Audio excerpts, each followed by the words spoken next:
Aloha and good afternoon. Welcome to the Hawaii State Senate Committee on Health. I'm Jared Kilho-Kalole, Chair of the Health Committee. I'm joined by my fellow Health Committee members. We have Senator Joyce San Buenaventura from the Big Island. And also on the committee and likely to be joining us and coming online very shortly are my Vice Chair of the committee, Senator Roz Baker from Maui, Senator Sharon Moriwaki from Kaka'ako, and Senator Kurt Favela from Eva. This meeting is being streamed live on YouTube, and in the unlikely event that we have to abruptly end this hearing due to technical difficulties, the committee will reconvene to discuss any outstanding business on Monday. That's January 31st at 1:10 p.m., and a public notice will be posted on the legislature's website. For testifiers participating remotely, we have 90-minute blocks for Senate committee hearings. We convene today at 1 p.m. Our block ends at 2:30. This is a 90-minute hearing. This is the largest committee hearing that I have hosted in terms of individuals who have signed up to testify in person since we began doing remote proceedings last year. If we do not complete this hearing by 2:30, the Senate Health Committee rules require me to recess the hearing and take votes at a later date, likely on Monday. I would like to hear all of the testimony, hopefully have enough time for questions, and take a vote on this committee hearing, on this Zoom call before 2:30. So normally we provide any member of the public who would like to testify 2 minutes for testimony time.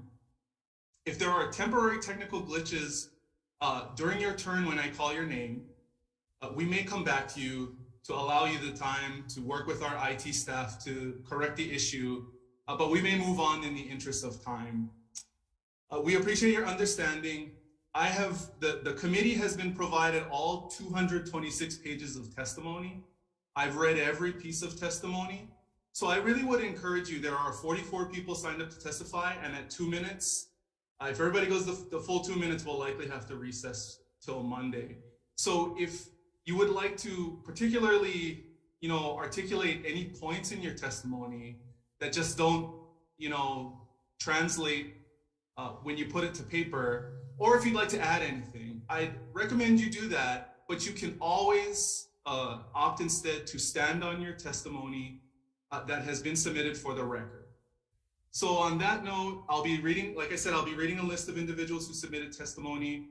And if the closed captioning doesn't accurately reflect your name, I apologize. I don't think it gets mine right very often either. So let's begin. The first measure is SB 2609. This is relating to special purpose revenue bonds for nonprofit corporations that provide healthcare facilities to the general public. This authorizes the issuance of special purpose revenue bonds to finance the construction of and improvements to healthcare facilities of the Queens Health Systems and its nonprofit affiliates. First up, we have the Queens Health Systems in support. Aloha, Chair and members of the committee. In the interest of time, per the Chair's recommendation, I'll stand on our written testimony urging your support, and also just take a moment to thank all of you for your support of our health system over this COVID pandemic. And here to answer any questions, but mahalo for hearing this and your support. Thank you. Thank you, JC, and thank you also for reminding me. If you intend to stand on your testimony, you can always stay on the call in case a member would like to ask you a question. Next, we have the Department of Budget and Finance, who submitted written comments and did not indicate that they would be present for the hearing. Is there anyone else on the call who would like to testify in person on this measure, SB 2609? Okay, seeing none. Senator San Buenaventura, any questions? Okay, great. We'll move to the next measure, SB 2753. This is relating to taxation. It establishes a tax credit for verified employee blood donations made at an employer-sponsored blood drive. It applies to taxable years, the taxable years 2022 to 2027. First up, we have the Hawaii Department of Taxation providing comments. Thank you, Chair, Vice Chair, and members of the committee. We will stand on our written testimony offering comments and are available for questions. Thank you. Thank you very much. Next, we have the Tax Foundation offering comments. Hi, good afternoon. We'll be standing on our written comment please contact us if you have any questions. Thank you very much. Thank you. That's all the in-person testimony that we have registered. Is there anyone else on the call who would like to testify on this measure, SB 2753? Okay, I'd like to note the written comments submitted by the Department of Budget and Finance and the opposition testimony of Ilima de Costa. Members, are there any questions? Okay, so we'll move to the next measure. This is SB 2754 relating to taxation. This creates a blood donation income tax credit to promote frequent blood donations. First up, Department of Taxation offering comments. Thank you again, Chair. Once again, we'll stand on our written testimony offering comments and are available for questions. Thank you. Thank you very much. Tax Foundation. Yes, likewise, we'll be standing on our written testimony. Please feel free to contact us if you have any questions. Thank you very much. Thank you. We also have written comments submitted from the Department of Budget and Finance. Is there anyone else on the call who would like to testify in this measure? Okay, members, questions? Okay, so let's move to the final bill on the agenda, Senate Bill 2661 relating to midwives. This exempts traditional midwives from midwifery licensing requirements. First testifying for the DCCA, Leanne Tashima. Thank you. We'll stand on our written comments in the interest of time. I'll be here to answer any questions you may have. Thank you. Thank you very much. Next, we have for ACOG Hawaii, Rani Soon in opposition. Aloha, Chair Keo Kalole and other committee members. My name is Rani Soon and I'm the chair of Hawaii ACOG, and we oppose this measure. I'm also a mother and an OB/GYN who has had the privilege of attending thousands of births. I respect the right of birthing folks to choose where and with whom they share that experience. That's not what this is about. You will hear that the midwife licensure law currently threatens Native Hawaiian birthing practices. I am Kanaka Oiwi, descended from the Po'ohina i Kalua Pele Ohana from Maui. I have tremendous respect for those who are perpetuating Kanaka traditional birth practices. The midwife licensure law does not infringe on that. Native Hawaiian birth practices are already exempt. You will hear that we doctors over-medicalize birth, that birth is safe and that our bodies know how to do this. And for the majority of births, that's true, everything is fine. We wouldn't be here 7.5 billion people overcrowding this planet if that wasn't the case. But for a few, things are not fine and complications develop. Someone entrusted with guiding a person through pregnancy and birth should have the competency to recognize that complication and act on it. It is not always safe. And no matter how many people testified today telling you that they had a baby at home and everything went fine, doesn't negate the stories of those for whom things did not go well. And we know that happens. In a recent study published in the Journal of Midwifery and Women's Health, authors analyzed data from the neonatal ICU at Kapi'olani Medical Center compared with Hawaii statewide birth data. And they found that when comparing the newborns in the ICU with hypoxic ischemic encephalopathy or brain injury due to an event occurring during birth, those infants were 3 times more likely to have been planned home births than newborns not in the ICU. This bill is not about home births, and I'm not opposed to home births. What I am opposed to is anything that undermines efforts to make home births safe. And I bring up this study that looked at our data, our own Hawaii data, because bad stuff happens. And the kuleana of the government is to the community, to ensuring the safety of the public. That has to be the primary concern. You may also hear that ACOG collaborated with the Hawaii Home Birth Collective and developed a report that proves that home births attended by unlicensed midwives are safe, and that is not true. Any documents or statements that the Hawaii Home Birth Collective has shared referencing ACOG in relation to midwifery has not been authorized by ACOG and frankly misrepresents ACOG's position. We oppose this bill. Mahalo for this opportunity to testify. Thank you very much. Ryuko, can we get the timer up, please, so that everybody can see the clock on the call? Sure, Chair. I believe your committee clerk has it. Okay, well, we'll move on to the next testifier, Hawaii Home Birth Collective in support. Aloha, my name is Christy Dwart. I'm the chair of the Hawaii Home Birth Task Force and also the president of the Hawaii Home Birth Collective.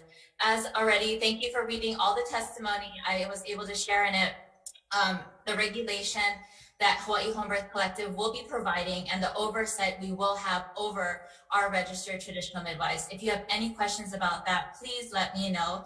And lastly, in regard to safety, our registered traditional midwives have had no maternal or infant deaths in the 5 years that data has been collected.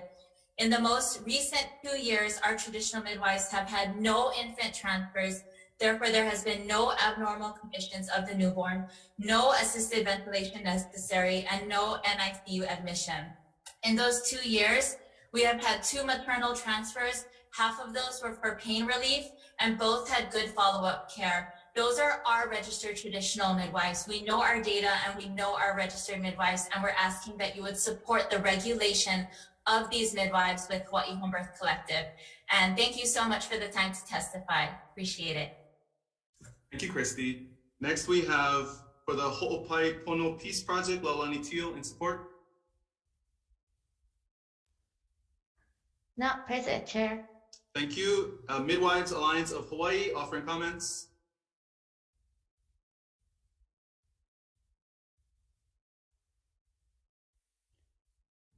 Thank you. I believe she's coming Sorry. on. Okay. Apologies. Good afternoon, Senator Keohokalole and committee members. Thank you for this opportunity for Midwives Alliance of Hawaii to provide comments only regarding SB 2661. We appreciate that we are in agreement that we need to license midwives and continue to uphold Hawaii Revised Statutes 457J, while also respecting, always honoring, and ensuring that we are not in any way interfering with the rights of Native Hawaiians performing cultural practices, as this is protected in perpetuity in the Constitution of the State of Hawaii. As it stands, HRS 457J achieves these 2 items. Further, it states that the definition of a midwife is a person licensed under Chapter 457J. Understanding that these are current agreements, our question is, what is the legislature seeking to achieve by exempting a person from needing to adhere to the licensing statute for midwives? We share with the Senate Committee on Health that HRS 457J does not regulate home births nor birthing families' choices around having a home birth or who their provider is. What HRS 457J regulates and provides oversight for is a set of professional healthcare providers known as midwives. At present, 23 midwives have met the requirements to be licensed under HRS 457J and have been issued licenses. In addition to licensed midwives providing birth services in the home, naturopaths and physicians, both of whom are required to be licensed, and exempt birth attendants also attend births.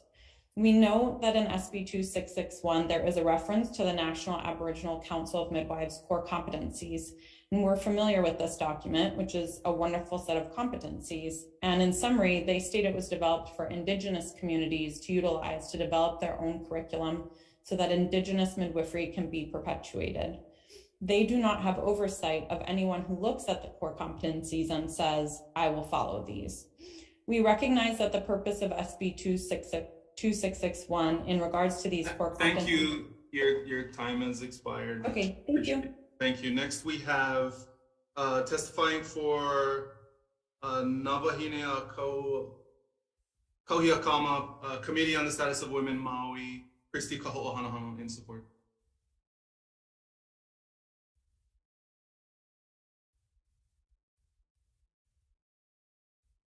You know, I did see her on the call, so I think we're going to come back if she is able to join us. Next, for the Pacific Birth Collective, Lantana Hoke in support. Good afternoon, committee chair and committee members. Thank you for this opportunity to provide testimony on this topic. I'm providing testimony on behalf of the Pacific Birth Collective, an organization that supports all types of birth choices for women. We're in strong support of this legislation. We support this bill because we personally know the positive impact traditional midwives have on maternal health in our communities. This bill would be a good step towards protecting the autonomy of women and families and not policing women's reproductive choices. Today, I'd like to focus on why women might want to choose a traditional midwife and why taking that choice away from them should not be within the state's power. Families in Hawaii always have and always will continue to seek out this type of support from traditional midwives, as they have for many generations. It's not the role of the state to limit the type of support women receive while undergoing childbirth. Choosing where and with whom to give birth is a basic human right. Regulating women's reproductive health by limiting their choices in prenatal and birth care is also not safe because women will continue to access these services even if it goes underground. It's safer for our communities if these midwives are recognized and respected, especially if transfer to a medical setting does need to occur at any time during pregnancy, birth, or postpartum. Many women in Hawaii do seek this type of care outside of the medical system. There are many reasons why they might choose a traditional midwife, but safety and the desire for respectful care are a major one. America and Hawaii are in a maternal health crisis. Bad stuff also happens in hospitals. Hawaii has high cesarean rates, almost 30%. So meaning a quarter of women in Hawaii undergo major surgery to have their children. And the World Health Organization suggests that the target should be closer to 10%. They also report that 1 in 6 American women experience mistreatment during childbirth, and that's experienced more frequently by women of color, and when birth occurs in hospitals, and when women have social or economic challenges. So those are just a few reasons why we support this legislation. Thank you very much, and I appreciate you coming on. Next we have Lori Kimata, Sacred Healing Arts and Support.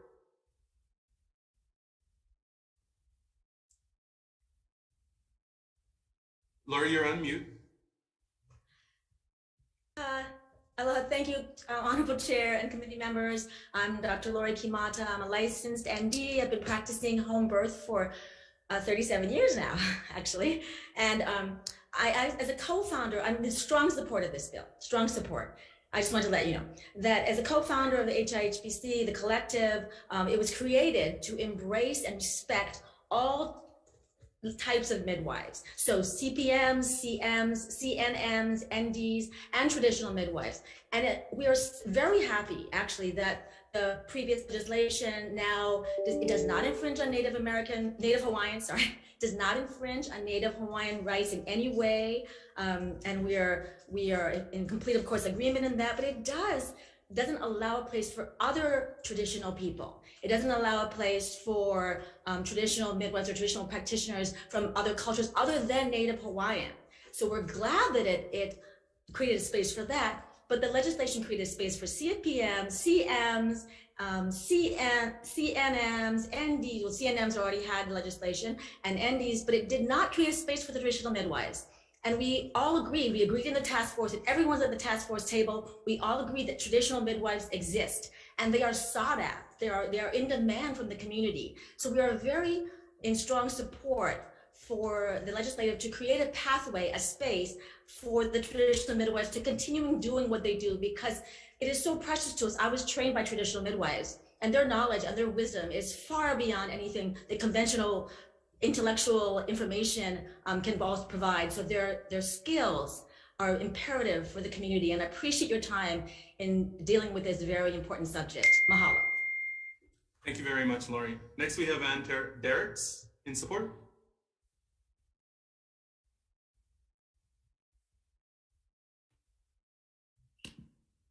Okay, I'm not muted. Sorry, I thought I was muted. Okay, hi, I'm Dr. Annie Derricks, and I am in support of SB 2661. And I'm mostly in support here as a licensed physician here in Hawaii, but then also as a mother who's also given birth here in Hawaii. And I've given birth with traditional midwives, and I've also given birth with licensed midwives. And I wouldn't say necessarily that licensed midwives versus traditional midwives, that one is better than the other. What I hope to preserve here, or what I want to express, is really just that right to choose, for myself to choose, if I decide to have another child, for my Hawaiian daughter to choose, if she decides to have children, and really for any other woman, that I want to support her choice in having access to traditional cultural midwives legally in this state that we call home. And really what I want to express too is that choice with birth is where women's empowerment really lies. And it breaks my heart to imagine that women wouldn't have this choice legally. And ultimately, traditional midwives are highly skilled in natural childbirth, and I'm so thankful for them and their ability to attend women, including myself, in pregnancy and postpartum. And I want to be able to preserve this right for all women. And I think that we really want to expand women's choice when it comes to birthing options, not limit their choice. And I think I also want to just bring home too, it's honoring another woman's choice, even if it's something that we would want differently, even if it's something we wouldn't want for ourselves. Supporting another woman's choice is really, really important. And so I wouldn't want to take away that right from another woman, even if I wouldn't choose that for myself. And if I would choose that for myself, I also want to make sure I still have that option and I have that choice. And I think that not having traditional midwives would really be a step backwards in women's rights, because this is something that women are seeking out. This is something that I'm seeking out. And thank you very much, and your 2 minutes is up. Next, thank you. Next, we have Penelope McKenzie in support. Hi, Penelope. You're on mute. Okay. Okay, go ahead. Got it. Okay. Let me see. Greetings today, you guys. I'm really thankful for being able to be here today. Penelope, your mic is really quiet. Can you go to someone else? I'm not sure what's wrong. I'm sorry. Okay, we'll try and come back to Penelope. Next, we have Alexandra Kisitu in support. Hi, thank you so much for allowing me to testify in support of this bill. I'm Dr. Alexandra Kisitu. I just spent the last 6 years doing my doctoral research on home birth moms in Hawaii. So you could say I know a little bit about this subject. It's been at the forefront of my research. This bill protects Indigenous rights and women's right to choose. As Annie was saying, this is really important for us to preserve, particularly in this political climate right now. It also preserves the right for a woman to choose her own birth provider, which is paramount to human rights, not just women's rights. And I think more importantly, or not more importantly, but also importantly, this bill protects the state from undue financial and regulatory burdens. And also, it kind of clears the way so that we're not having a legal gray zone happening with various providers. So it is very clear for the state, if they can pass this, they're not going to have that burden upon them. This bill also expands access to midwifery in the islands, which of course we need more of. And then I'd also like to cite a recent reproductive health article, which says that 1 in 6 BIPOC women and even 1 in 3 Indigenous women experience obstetric violence in the hospital. So if this bill gets passed, I believe that this is also a safety mechanism for women to be able to choose the provider that's safest for her. As we know, bad things happen in the hospital as well. So I don't think it's a very good argument to talk about bad things happening at home birth, because we also know this happens in the hospital. This is more, this is less about safety and more about really preserving the woman's right to choose a safe provider for her. So I'm in full support of it. I hope it gets passed. And so thank you so much for letting me speak today. Thank you very much. Next, we have Keza Liu. Sorry if I got your name wrong, please correct me. Not present, Chair. Okay, Haley Callahan. Aloha, I am Haley. I come from a lineage of Indigenous Puerto Rican birth keepers who have practiced in Hamakuapoko, Maui, since we arrived in the 1800s. I've had 2 home births on Maui, one with a certified midwife and the other with a traditional birth attendant. I've been practicing birth work for about 10 years here on Maui. I've studied under both traditional midwives and credentialed midwives, both here in the state as well as in Mexico. I'm currently in my 2nd year of midwifery school, and I am on the board of the Pacific Birth Collective and hold pregnancy circles in my home. I full-heartedly support this bill as it allows choice, which is fundamental and it's a human right. It gives families autonomy and options for normal physiological birth. It allows people from our community to continue our cultural birth practices without fear of being legally reprimanded, and allows us to stay in our communities to practice rather than having to uproot our lives to go to the mainland for Western education, which is highly valued over Indigenous knowledge. I can say from personal experience as a midwifery student that they do not and cannot understand what birthing in a community like Maui is like. And therefore, while I completely understand that the Western education I'm receiving is valuable, it does not correlate to what I'm doing here. By valuing Indigenous and cultural practices, we are able to have culturally competent local practitioners who look like us. We have better outcomes, specifically for people of color, and longer, more holistic community support. Indigenous birth work is more than a profession, it's a framework, and it is holistic community care that heals generations. To call a form of birth illegal in and of itself is wrong. To call the people who assist birth in their honorable ways is wrong. To condemn, shame, and penalize those who are brave enough to bring a baby into this world with any support is wrong. So I hope that we can decide here today that all births should be legal in Hawaii. Thank you. Thank you very much. Now, at this point, let me try and see if we can go back. Is Christy Kaho'ohanohano on?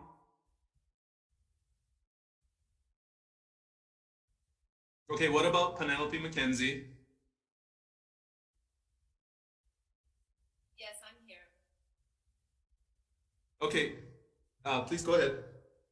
Okay, thank you guys so much for having me here today. I'm not sure with the video, I'm not sure what's happening, but anyway, I really am in such support of SB 2661. The debate of legalizing and criminalizing the life-giving role as midwifery should make us all really alarmed as a population. It's not just about the rights of midwives in Hawaii, it's about birthing people and the growing family. We keep debating about legalization upon the services of midwifery, and that leaves out the care for the birthing person as the main focus. And having midwifery defined by Western medical boards and state, it's creating and maintaining a monopoly of a homogenized view of birth. We can look at the data of maternal mortality and morbidity, and it shows that hospitals are having bad rates. Birth is a life and death experience, and having all kinds of care, having midwifery grow in the state of Hawaii is what we need and in the world. So the reality of this bill, and without the amendments for traditional midwifery, it's continuing the Shepherd-Towner Maternity Act of 1921. Why are we trying to maintain laws of 1921 that are continuing to harm people? So we must move forward with allowing midwifery to thrive. We must move forward with women being able to be safe, birthing people being able to have the right to choose. And it is about moving out of this maternal health crisis that we're in. So midwifery bill, the SB 266, it really allows for the end of colonized rules and laws on an education system that is failing, a maternal health care system that is failing. The data is in and is showing. So this midwifery bill without these exemptions will criminalize that age-old practice. We must have traditional midwives as a part of the collaborative care for the safety of women, for the safety of families, and for the growth of traditions as we've seen the destruction. Midwives hold a community. Penelope, thank you very much. We have to move on. Next, we have Shannon Matson in support. Charlene Rowley in support. Not present. Yes, I'm here. Are you Christy? I'm like Mike logged into her account, but I'm her midwifery partner. I'm Charlene Rowley. Okay, you're signed up. It's your turn. If you can, please proceed. Okay. Yes, and also Christy Kaho'ohanohano has COVID, so she's not able to show up today. Okay, thank you. I just want to say thank you so much. It's really incredible to see all the people that are coming out to support this bill. And this is my life's work. I'm practicing as a direct entry midwife. So I was trained through the apprenticeship education model by senior midwives in my home community on Maui. And I also am a registered nurse and practice as a labor and delivery nurse at Castle Medical Center on Oahu, where I lived for 9 years. And I have 2 babies at home with midwives. The points that I wanted to focus on today, and I also want to stand by my written testimony, but the Act 32, when midwives were licensed in the state of Hawaii, really focused on the certified professional midwife pathway, which currently does not exist as an educational option for a lot of local women in our community, because you have to go to the mainland. And just growing up in Hawaii and living here my whole life, I want to say, like, we're a multicultural community, and there is a lot of things that people don't understand coming into Hawaii about the way that we interact with each other, and a lot of the rich traditions that are so important to people's health and the way that we view, wow, that went really fast. I just want to say the educational pathway of apprenticeship is the most important thing to preserve in traditional midwifery, because if we're only reliant on Western educational pathways from out of state, our traditional women never have an opportunity to continue. Okay, thank you very much. Next, we have Jordan Hawker in support. Yes, hello committee. Thank you so much for a voice today. I want to stand by my written testimony, but there's a couple of things I would like to add to make a distinction. You know, I had seen a position like, okay, well, Act 32 already protects Native Hawaiian midwives. But the reason that SB 2661 is so important is because it preserves traditional midwifery, which really speaks to the vast demographic of women in Hawaii. We're not just dealing with Native Hawaiian women, we're dealing with Micronesian women and Polynesian women, all of whom face disparate mortality rates within the hospital. And so allowing, if you could even try to imagine giving birth and not having your birth attendant speak your language, the barrier to safety and health that would be. So the model really is a midwife for every woman. And I think that that's important to recognize and acknowledge with SB 2661, its necessity to assert that traditional midwifery is a valid option and valid choice for women, but that it also opens up accessibility of proper prenatal, birthing, and postpartum care that often does fall through the cracks, even with the current medical establishment system that we have. Also, the one thing I will add is I birthed with a traditional midwife. She was not a Native Hawaiian midwife. She had 30 years of experience, and that is just as valid as someone who has a license. So thank you for your time today. Thank you very much. Next, we have Whitney Henderson in support.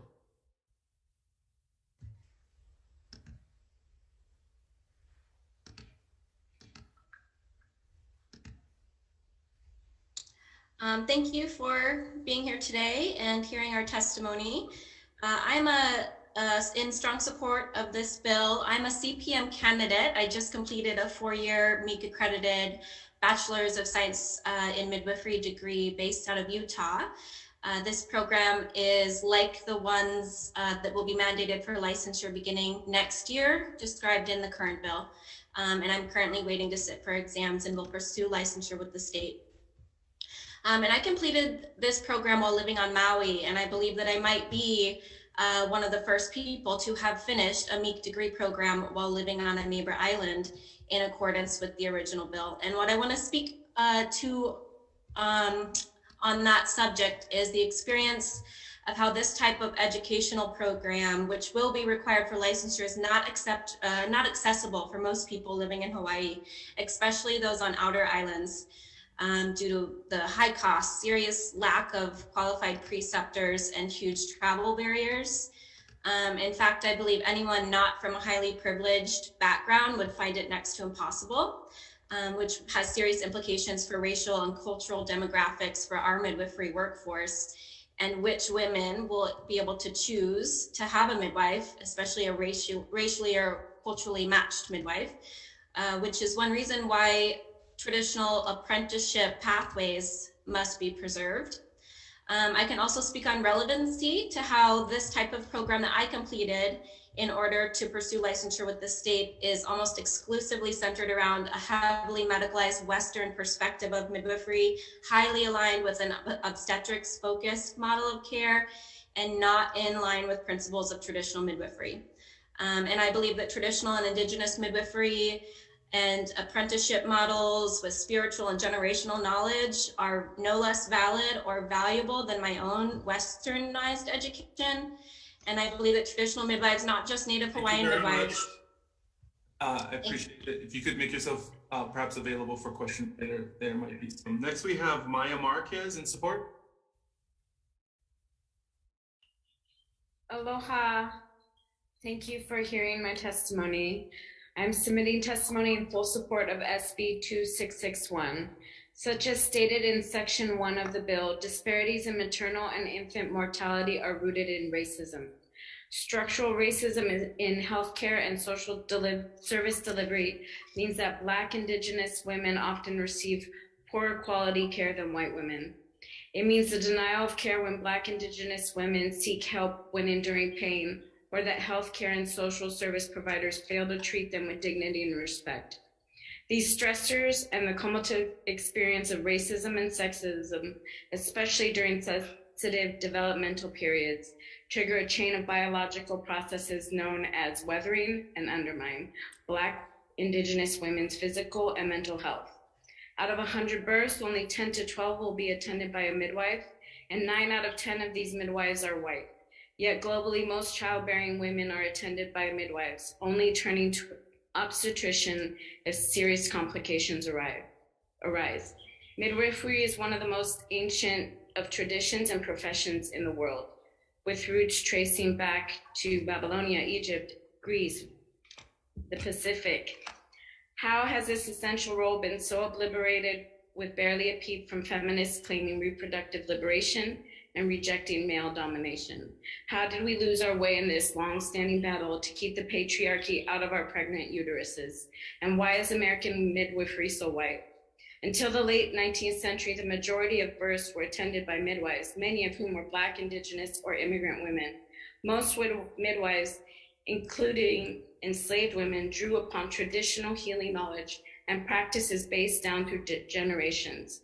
Others learned their practice through apprenticeship, either to local physicians to experience midwives in their community. In the early 20th century, however, as childbirth became medicalized. Thank you very much, Maya. Your time is up. I really appreciate everyone on the call. I know no one likes to talk under a time limit. We're almost halfway through, so we're doing really good. What I'm gonna do is I'm gonna read the next 5 testifiers in order so that everybody has a moment to get ready to testify. So next we have Flamey Salcido, Dave Mullenix, Daniela Martinez, Sonia Ness, and Sovereign. So next, Flamey Salcido.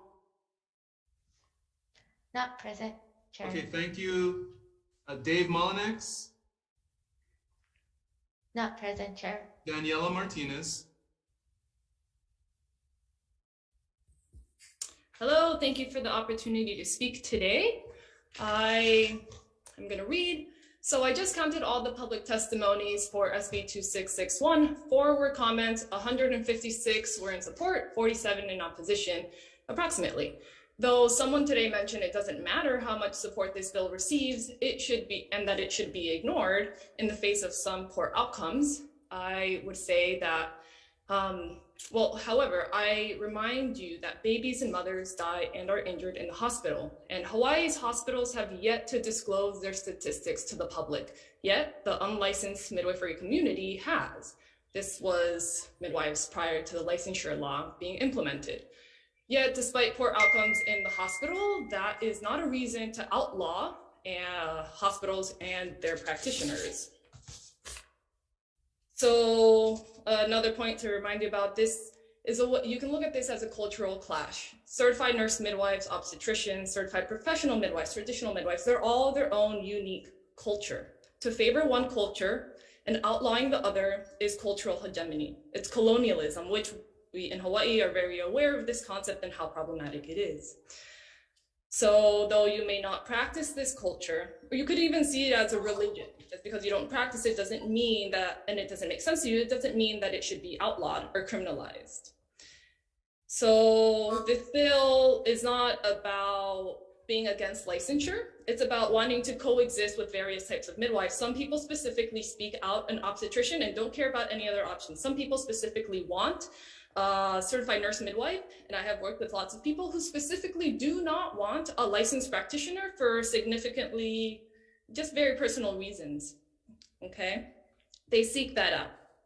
So this model of voluntary-based licensure exists in Utah and Minnesota, so that they can coexist. So by passing this bill, you allow various types of Thank you very much. we need to move on. Next, we have Sonia Ness, followed by Sovereign, Makalani, Franco, Francis, and Tara Compejos, and Stacie Moniz. Sonia, please go ahead.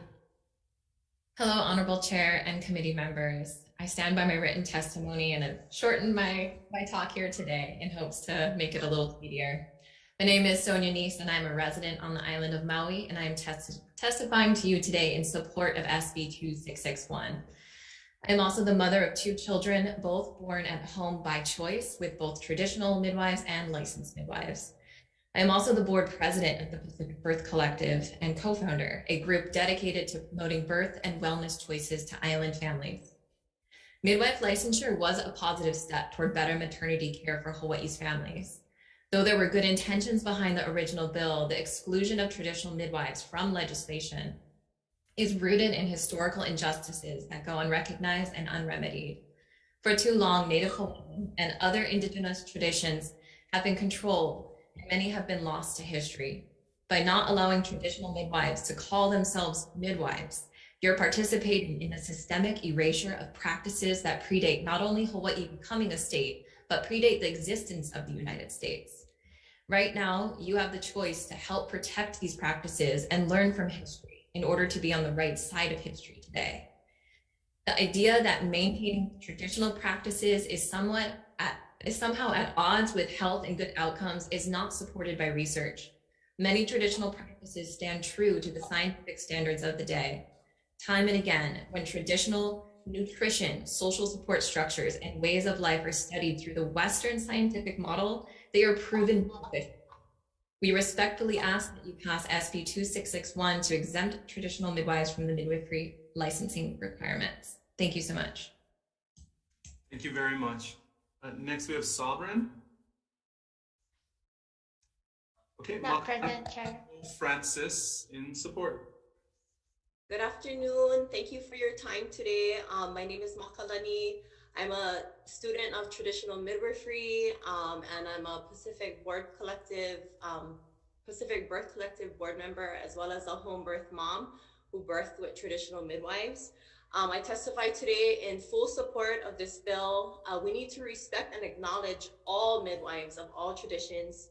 The exemptions in this bill provide the pathway for these recognized and respected community midwives to continue to provide the vital holistic care women choose and need. This bill also preserves pathways for future generations of traditional student midwives of traditional midwifery who don't have the privileges of leaving our homes and our communities that we currently serve for out-of-state Western models of education that are not aligned with tradition.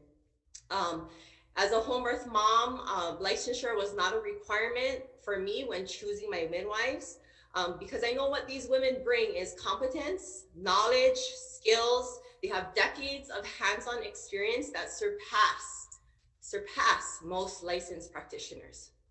And lastly, I just want to say that we are all descendants of someone who birthed at home without licensed midwives. So we need these traditional midwives. Thank you for your time. Please support SB 2661. Mahalo. Thank you very much. Next, we have Tara Compejos. Okay, Stacie Moniz.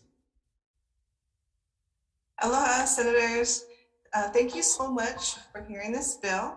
As a feminist, as a member of the Hawaii State Commission on the Status of Women, as a woman who naturally birthed my 2 children within a hospital setting many years ago, and who also got the privilege of attending the births of my 2 grandchildren who were born at home, I stand in strong support of allowing women to choose how and where they give birth. Unless and until something medical is needed, then of course they should go to the hospital. All of our roots, I'm kind of gonna say exactly what Makalani just said, all of our roots go back to an indigenous culture where all the births were done by what we are now calling traditional midwives. Let's make that legal again. Mahalo for your time. Thank you very much. Next, we have Jasmine Fulcher, followed by Chuk-Ying Ng, Angelica Rockmore, Susannah Kinsey, and Jamie Lewis. Do we have Jasmine? Not present, Chair. Chuk-Ying Ng. Not present, Chair. Angelica, please proceed. Aloha, Chair, Vice Chair, and committee members. Thank you so much for this opportunity to share. My name is Angelica, and I strongly support SB 2661 as I personally experienced the most amazing and individualized care by traditional midwives and local birth practitioners through the pregnancy and birth of my daughter in September 2020. Maintaining access to freely choose a traditional midwife is so important to me, my family, and many other families in our state. Traditional midwives provide more than just amazing holistic care to mothers and their children, but they truly value Indigenous knowledge and they see the power of incorporating it into every birth experience as it's desired. They truly are the reason why I and my family had the most amazing and life-changing birth experience. Traditional midwives are so important in our communities as they are really community builders. Through their work of valuing cultural traditions in birth, they empower families and bring them together. And when you think about it, it's truly empowered families that make our communities stronger. So in closing, we really need to preserve access so that women like myself can choose to have a traditional midwife because they so passionately care for women and families, and they really preserve important cultural traditions for generations to come. Thank you. Thank you very much. Next, we have Susannah Kinsey. Okay, Jamie Lewis in support. Hi, thank you so much for your time and your energy towards this really important bill. I really appreciate it. I stand on my testimony, which is in large support of this bill. I've attended these meetings for many, many years. I am a mother, I am a traditional birth attendant, and I have been birthing in the community with the community for over 10 years. Of lots and lots of experience and lots of various trainings. I've trained in all sorts of pathways, and none of them are recognized by the state of Hawaii, which is quite interesting because I actually even trained as a CPM, but the route that I chose to train in ended up being one that was not recognized. So I mainly really wanted to speak to the point of the fact that through all of my education and training, what I really have found is traditional midwifery is the way that that the women who work with me, that's how they want to be supported. And it's been a really beautiful blossoming of experience.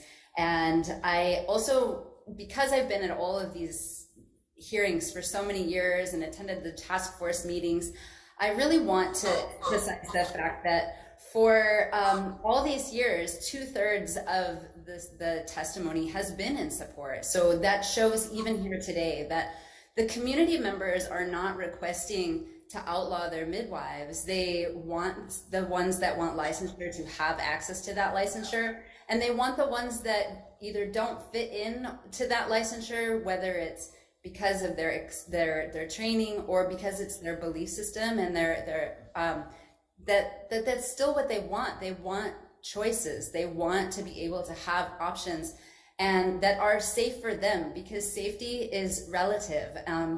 You know, lots of people do things that we would consider risky, and yet that's what's true for them. And I think it's really important to support how women want to birth and what they're asking for. 2/3 of the community, again, after years. Thank you very much. Thank you. Next, we have Marissa Tyrell, Alohi Aia, Jasmine Diaz, Allison Hen, and Joshua Hibbert. Is Marissa on? Okay. Hi, Alohi. Aloha. Thank you so much, Senator Ho'okalole, for hearing this bill. We really appreciate it and appreciate the time that you gave us to help guide us in this process late last year. So I am a school teacher by trade. I have a master's in educational leadership. I am a mother who has birthed all 3 of her children at home. I am somebody who researches very deeply before my family does anything medical. And I just want to put that out there because I am not sure what the public perception is of the women that are asking for these traditional midwives to continue to be present for them.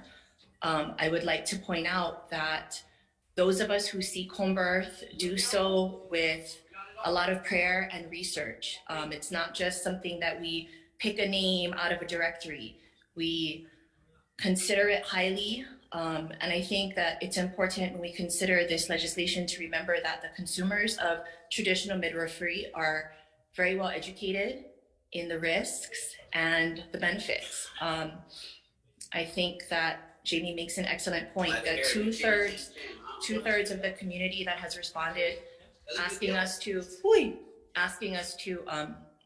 support this bill, you know, that's huge. So I stand by my testimony. I just wanted to say thank you so much for hearing it and for making this a possibility perhaps for us this year. Thank you very much. Next we have Jasmine Diaz. Allison.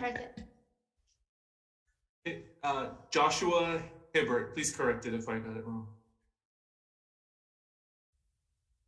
You're on mute. Now you're good. Okay, hi, it's Hebert, but no worries. Aloha, Chairman. Thank you so much for hearing us out, and I am in support of SB 2661. I'm not going to pretend to know all the details. I'm a construction worker, but I'm a husband and a father, and I believe that traditional midwives play an important role for our families, and I believe it's important that we have the freedom to choose what kind of birth experience is best for our ohanas, and it should be protected. And that birth experience in the ancient and sacred traditions that our ancestors held dear. Hawaii should be a leader in protecting and promoting the traditional way of entering this world through birth. And the experience that me and my wife had was totally life-changing, and we had a home birth, and I just want to see that as continuing to be an option for not just me, but also other families. And it really was a life-changing experience, and I can't say enough about it. And so I just really support this bill, and thank you so much for hearing us out. Mahalo. Thank you very much. Next we have Carol Wong, Ramsey, Leah Minton, Jess Adair, and Sarah Degrazia. Ms. Ramsey, please proceed. Aloha. Mahalo for this opportunity to speak before everyone. My name is Tara Noelani Wong Ramsey.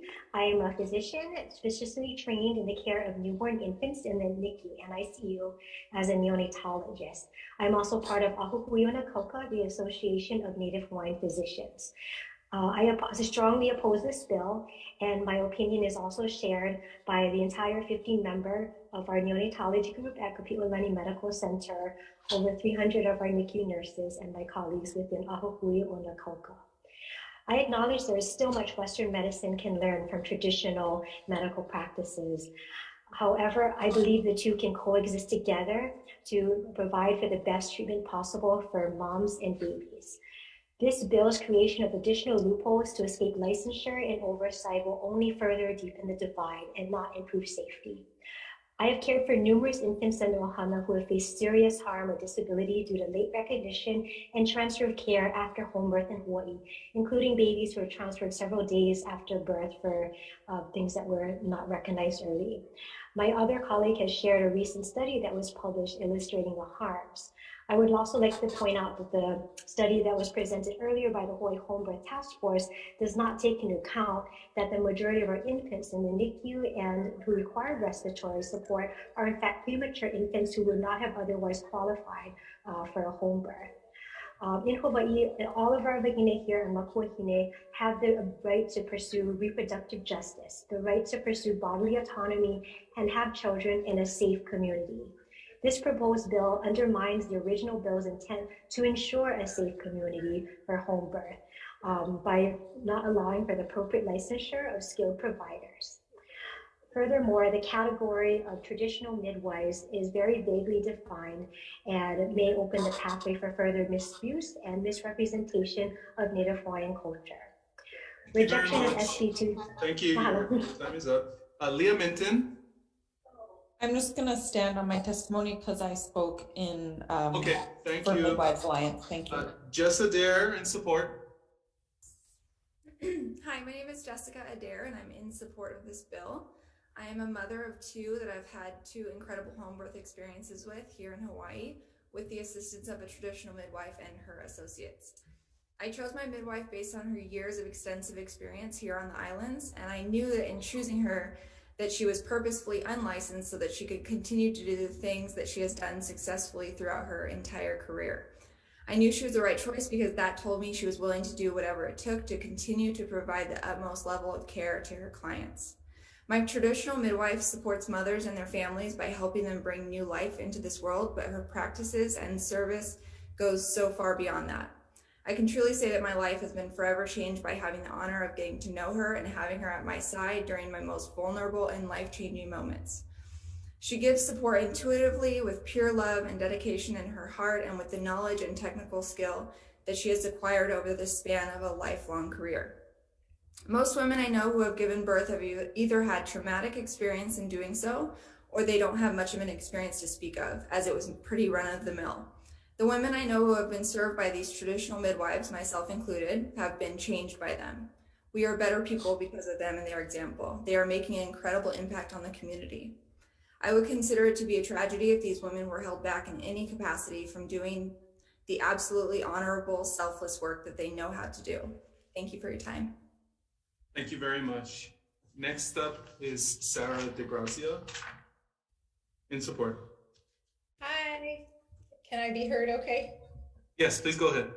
Thank you, Honorable Chair and committee members. I'm speaking to you as a Kama'aina psychologist and GLAD recipient of midwifery services and strong support of this bill. Because of my professional work, which includes working with women experiencing postpartum anxiety and depression, my concern is greatly in pre and post-birth adjustment for the child and especially the mom who shapes the family's experience in the world. When the mother is empowered in all decisions, especially who will attend her birth, the outcomes are better. This has been my personal and professional experience. Thank you. Thank you very much. So because we had a number of testifiers who indicated they would be present but were not here, this is the end of our list of individuals who signed up to testify in person in the hearing. Was there anyone on the call who registered to testify but we missed or would like to testify now?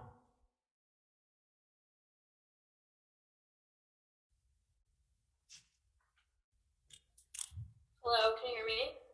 Yes.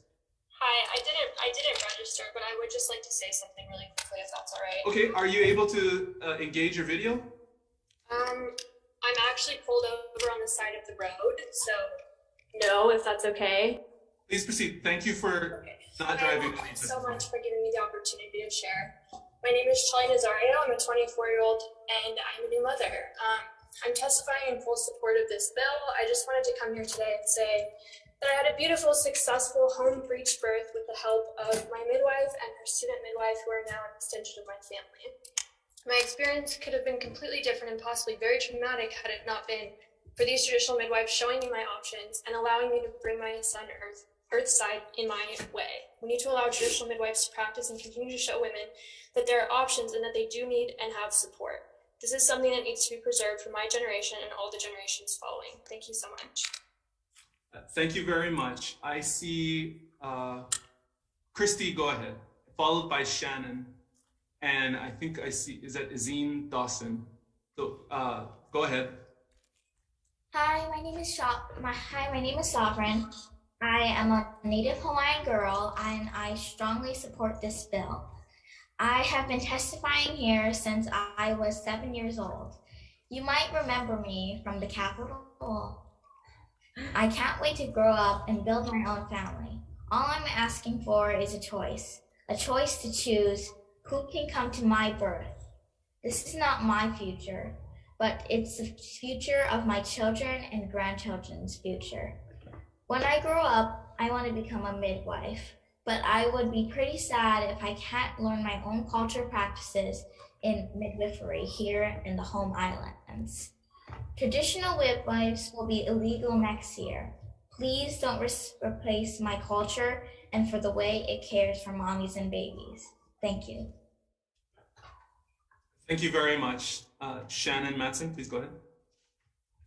Mahalo nui, Chair and committee members. Apologies, I was late to this call. I hope you can hear me okay. I too am pulled over on the side of the road. I have one of my home birth children with me right now. She was born in 2014 at home on Hawaii Island in Waikeuka. And I have a second home birth, my son, Mateo, and he was born in 2018. And I absolutely support all women getting the choice to labor in whatever situation they desire, with whoever at their side assisting them that they desire. I think that this is crucial for body autonomy. My understanding is that the 2019 Act 32, the bill that instituted the Home Birth Task Force, did recognize, in fact, that traditional midwives have a right to practice in Hawaii. I think that this is crucial. Our cultural practitioners are granted rights in all other aspects, in gathering, in accessing their native lands, the water, the mauna. There's absolutely no reason why they shouldn't be granted these same rights in practicing whatever form of birth work that they believe is in the highest safety of the mothers and the children that they are serving. Please support this, fix this problem, create equality and equity, and mahalo nui for your time. Thank you very much. Ms. Dawson, please proceed. Aloha, thank you for your time. I wrote today, I submitted testimony, and I'd like to read my testimony I submitted. I began my apprenticeship as a student midwife in 2017. I chose the route of apprenticeship because of its flexibility for me as a mother of 5. My training included traditional midwifery knowledge and education, as well as clinical knowledge and assessments. This route also required me to demonstrate didactic and hands-on midwifery skills. My training would ultimately be preparing me to sit for the nationally recognized certifying NARM exam. I passed this exam and obtained my CPM certification in early 2020. This exact exam is also required to be taken by any student midwife who is enrolled in a MEAC accredited midwifery school in the state of Hawaii. This same exam that I passed is the requirement. So the state passed in Act 32 in 2019 that only allows for a student who is enrolled in a MEAC accredited institution to obtain that CPM certification and their license. Although I qualified for and passed the same exam required for the MEAC enrolled midwifery students, I do not qualify for the state's midwifery license. My training and knowledge gained through my apprenticeship is apparently not sufficient for this state, but is sufficient for a national CPM certifying body. One of the previous testimonies, Whitney Henderson, mentioned her challenges in traveling and obtaining her CPM licensure. I chose to do the apprenticeship model because I recognized the challenges that I would face in doing so. Anyways, this law that passed eliminates the possibility of me for legally practicing in this state, and my skills are actively sought after. I'm a Black woman, I'm a Black midwife. Even in the state of Hawaii, Black women have a higher rate of maternal morbidity and mortality as in the United States. And many minority women are choosing midwives such as myself to help guide them through safely in their pregnancy and birth. So please give us an opportunity to thank you very much. To be heard. Thank you. Thank you. Is there anyone else on the call who would like to testify on this measure?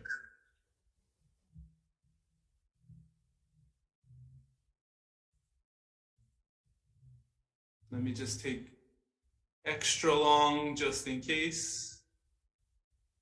Okay, members, are there any questions?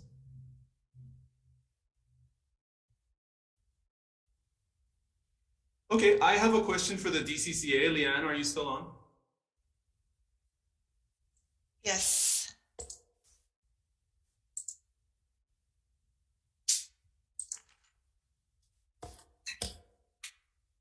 Hi, Leanne. So several testifiers, including the last testifier, spoke about the lack of access for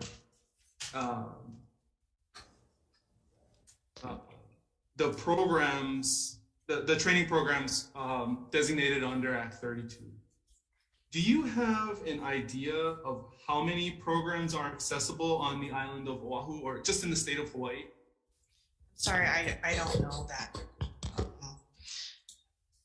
How many programs for midwife training is is available in Hawaii. And is there anyone keeping an inventory of how many applicants? Well, you have an inventory. How many, do you know how many potentially qualified midwives under Act 32 are currently in the training process, but have not yet attained credentials in order to certify through your office? No. Okay. No. Sorry. Okay. Senator San Buenaventura, do you have a question?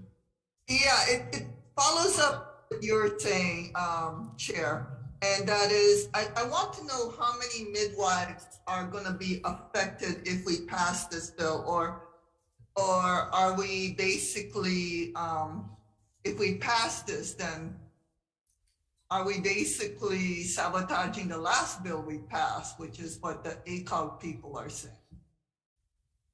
I mean, is there this fine line of allowing for traditional practices without requiring certification, or can you answer that? You're asking me? I'm sorry. Yes, because you're the only other person here, I think, who could, because I didn't see DCCA as one of the testifiers. Okay, so I'm sorry, what was your question is? How many midwives of Hawaii will be affected by this bill if we pass it? I mean, it's basically what Chair Keohokalole is saying, gets broader. Okay. If you look at the proposed language in the bill, it refers to the Hawaii Home Birth Collective Council. I would ask if they could provide you with the information on how many members they have currently under them that would be affected by this bill. That's because they're exempt. We don't have a record of how many there are. Okay. Yeah, and I apologize for putting you on the spot, but these. It's okay. Yeah, it's okay. It's okay.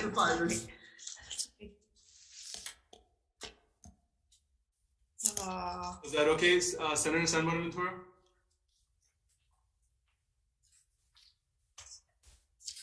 I'm not. Basically, it's a non-answer, right? So we have to go talk to.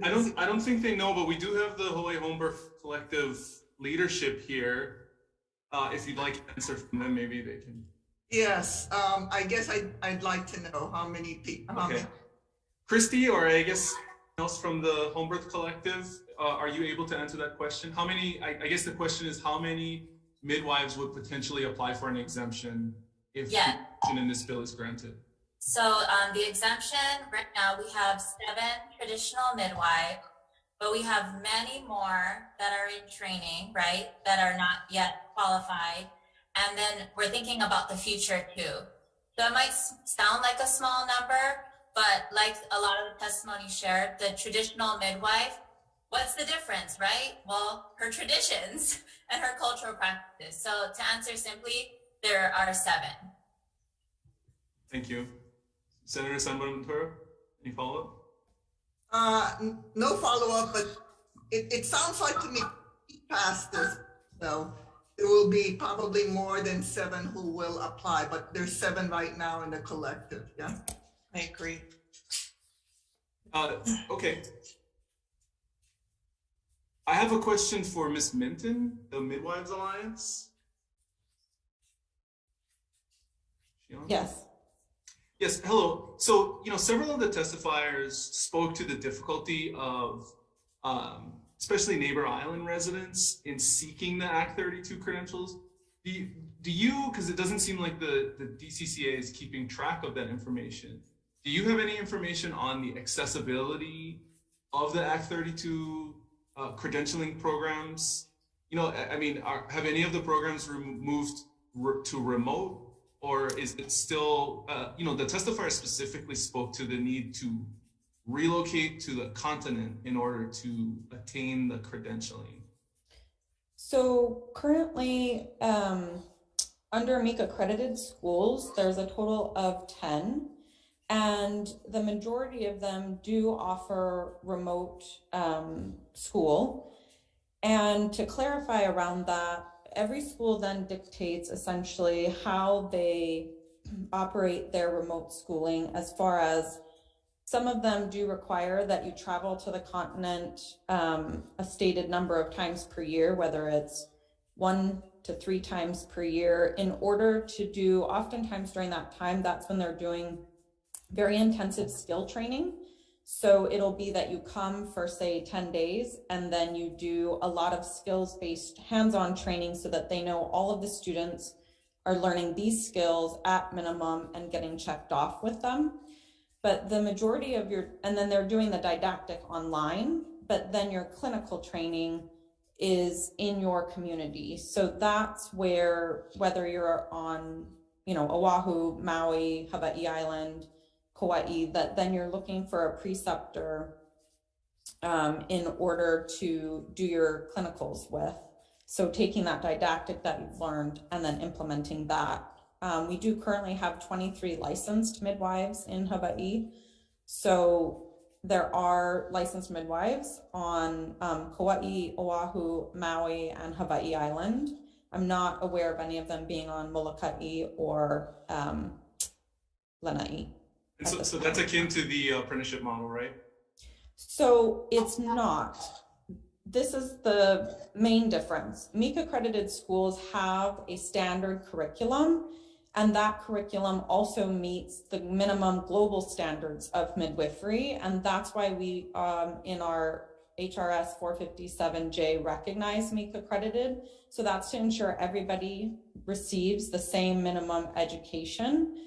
Versus apprenticeship, you still have clinicals, you're with a preceptor essentially, but you're learning from them their knowledge, and there's no specific base standard didactic that you are learning. So same when I went to midwifery school, though I'm a certified nurse midwife, I still had didactic and clinicals with another certified nurse midwife. So you always have clinicals with a preceptor. So apprenticeship is different in that there is not a standard curriculum that is followed. Okay. And does not meet the minimum global standards of midwifery. Thank you. Any questions, members? Okay, I have a question for the Home Birth Collective. Hi. Hi, Christy. So, the bill as I read it is essentially sets up a framework where the Hawaii Home Birth Collective will step in place of the DCCA in terms of registered and regulating the practice of traditional midwives. The Home Birth Collective and the council will establish the standards and the requirements for the practice of traditional midwifery. What about enforcement? Yes, so enforcement is something, and this is something new that we're just creating.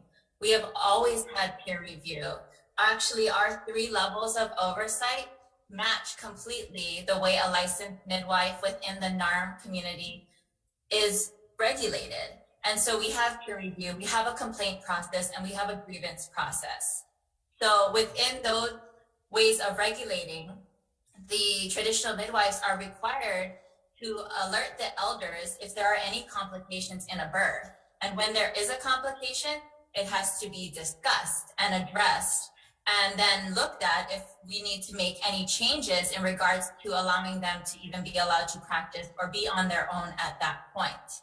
And so it is not only just, Hawaii Home Birth Collective was set up already as an organic way of caring for the community. We wanted public safety. We want healthy moms and babies. And so when their membership would be removed if they do not comply with the regulation that is set before them. So in regards to disclosure forms being used as they practice and not abiding or adhering to the NACM standards, all that membership will be removed. They become at that point not exempt, which would make them unlicensed, which would then RICO would be responsible to go after anyone that's no longer practicing in an exemption or in licensure.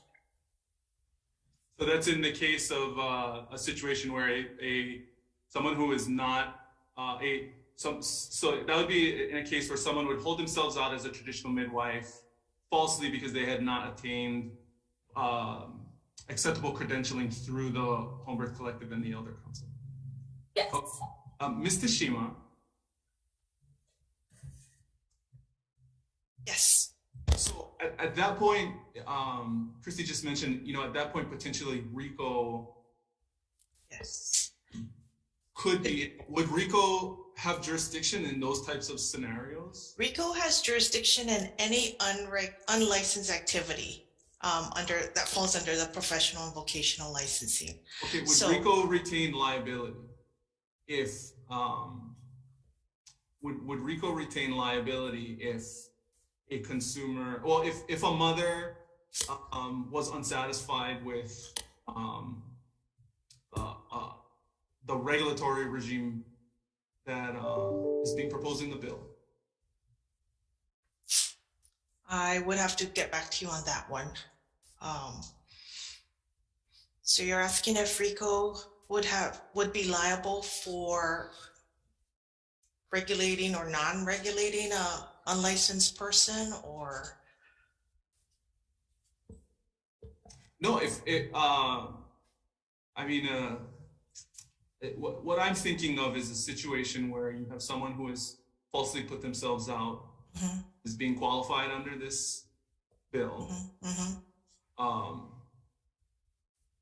And turns out that they were not. Okay. And the mother seeks remedy. Would the liability fall on the Home Birth Collective, or would it fall on RICO? I'm going to say it will fall on that individual who holds them out to be credentialed and is not credentialed. They're technically exempt. If the Hawaii Home Birth Collective can provide proof that they don't, that individual may not fall under them as well, or they lost their membership under the Hawaii Home Birth Collective. So they're not exempt any longer, and they're not licensed. If they are performing midwifery, then they're doing unlicensed activity. Okay, yeah, maybe an inartful question. I'm done with questions. Members, are there any other questions? Okay, seeing none, we're gonna recess and discuss the bills, and we will try to come back before the deadline so that we can vote. Recess.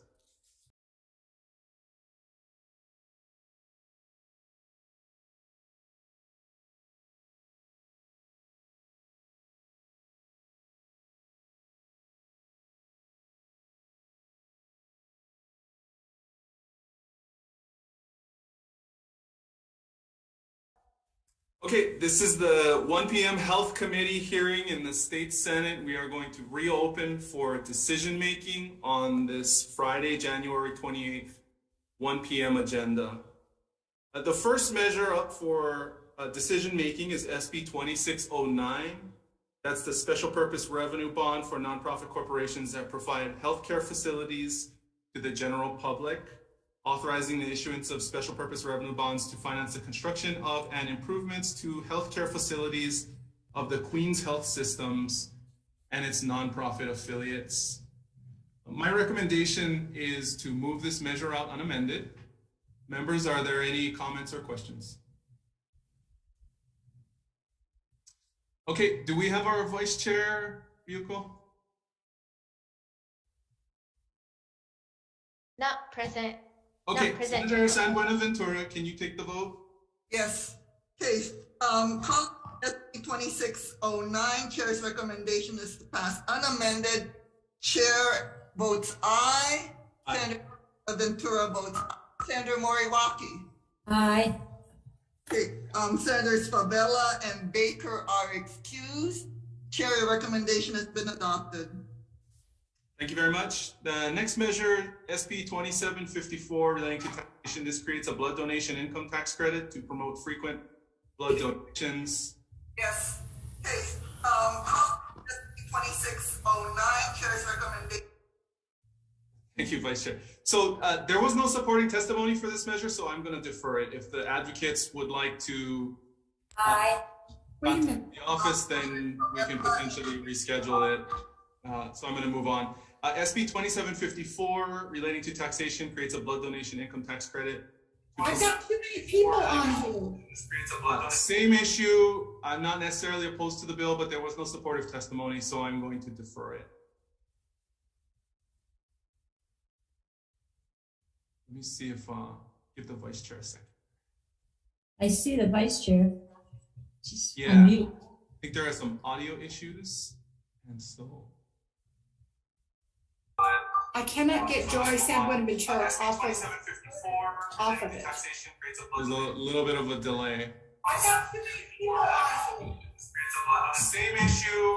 I'm not necessarily opposed to the bill, but there's a little bit of feedback. We're in the decision making, so I'm told we can continue the hearing. We're gonna just hold on for a minute and see if we can get the, but we're gonna stay in. I'm not gonna recess. I wanna proceed with the vote. There's a little bit of a delay. Same issue. I'm not necessarily opposed to the bill. It's someone in the background. A little bit of feedback. We're in the decision making, so No, don't I'm told we can continue the hearing. Yeah, it sounds like she's hearing and not just being good. See if we can get the. But we're gonna stay in. I'm not gonna recess. The red tab. Close that up.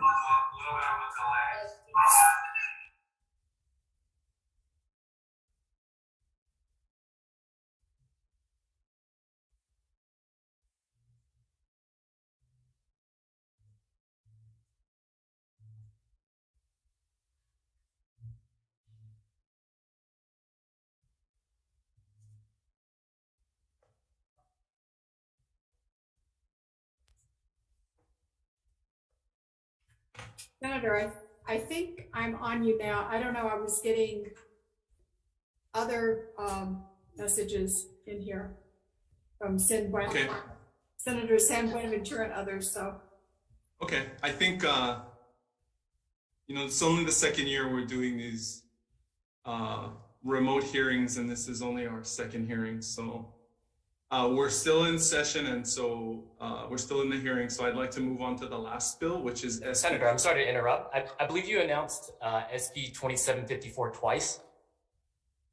Oh, I'm sorry. Okay, so the my recommendation on SB 2753 and on SB 2754 are to defer both measures because there was no supportive testimony. So if the advocates would like to reach out before the deadline, we could potentially discuss reposting the bills.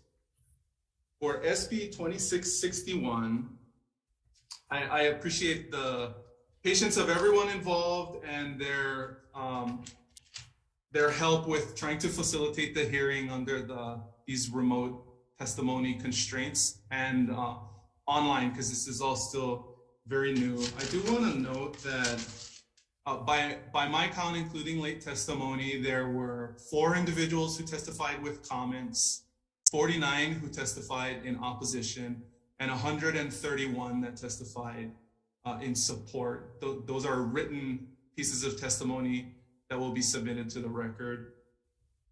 So the recommendation here, there still seems to be a really wide gap between the different parties in the community on this issue and on the way forward, especially looking at the implementation date coming up next year. I am concerned about where we are with the potential framework for an exemption for traditional midwives, and I'm also really concerned about access issues to the licensing regime that was enacted in Act 32. So I'm going to recommend to the committee that we amend this bill by reestablishing the Hawaii Home Birth Task Force and asking the parties to come back in and discuss these issues again and report to the legislature 20 days before the 2023 legislative session. Yeah, that's it. Members, any comments or questions? Okay, seeing none, Vice Chair, SB 2661, passing with amendments. Pass with amendments, Senate Bill 2661. Chair votes aye. Vice Chair votes aye. Senator Moriwaki. Aye. Senator San Buenaventura. Aye. Senator Favela. Excused. Measures adopted. Thank you very much, members. We are adjourned.